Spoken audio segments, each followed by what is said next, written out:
मी शेतकरी संघटनेचा प्रदेशाध्यक्ष शंकर गायकवाड। आज आम्ही बार्शी येथील ओरिएंटल पीक विमा कंपनीच्या कार्यालयाची शांततेत या ठिकाणी हलगीनाथ करून आम्ही निवेदन देण्यासाठी आलो होतो। आम्ही राज्याचे प्रतिनिधी पीक विम्याचे यांना फोन लावून द्या, त्यांना आम्हाला शांततेत बोलायचं असं मी त्यांना इथल्या प्रतिनिधीला आम्ही सांगत होतो।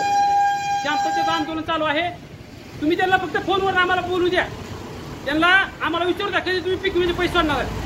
परंतु या ठिकाणी आम्हाला त्यांनी फोन लावून न दिल्यामुळं आज इथं संतप्त असलेले आमचे शेतकरी संघटनेचे कार्यकर्ते शरद भालेकर यांनी इथं या कार्याची मनस्ताप होऊन नाविलाजाने त्या ठिकाणी फोडतोड केलेली आहे। मी सरकारला सांगू इच्छितो, पीक विमा कंपनीच्या राज्याच्या प्रमुखाला सांगू इच्छितो, हरामखोरांनो तुम्ही आणखीन आमचा अंत पाहू नका।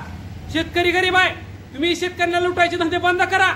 तुम्ही तात्काळ शेतकऱ्यांचे पैसे मागील 2-3 वर्षापासून तुम्ही शेतकऱ्यांचे पैसे भरपूर लुटलेले आहेत, ते तात्काळ सोडा, अन्यथा संबंधित मंत्री असेल, संबंधित कुठलं कार्यालय असेल त्या ठिकाणी शेतकरी येऊन स्वतः आत्महत्या करून मारण्यापेक्षा त्यांना मारल्याशिवाय सोडणार नाही। जेवढे शेतकरी वैतागलेले आहेत नाविलाज आहे त्या ठिकाणी तुम्ही शेतकऱ्यांचे पैसे जर 10 दिवसात नाही सोडले तर मग पुढे काय होईल आम्ही काय सांगू शकत नाही। शेतकरी आत्महत्येच्या मार्गावर आहे, मग ती संघटनेचे कार्यकर्ते सहन करत नाहीत, बाकीचे सहन करतील, परंतु संघटनेचे कार्यकर्ते अन्याय अत्याचार सहन करत नाहीत, ते मग वेगळ्या मार्गाला जातील, त्याची जबाबदारी आमची असणार नाही।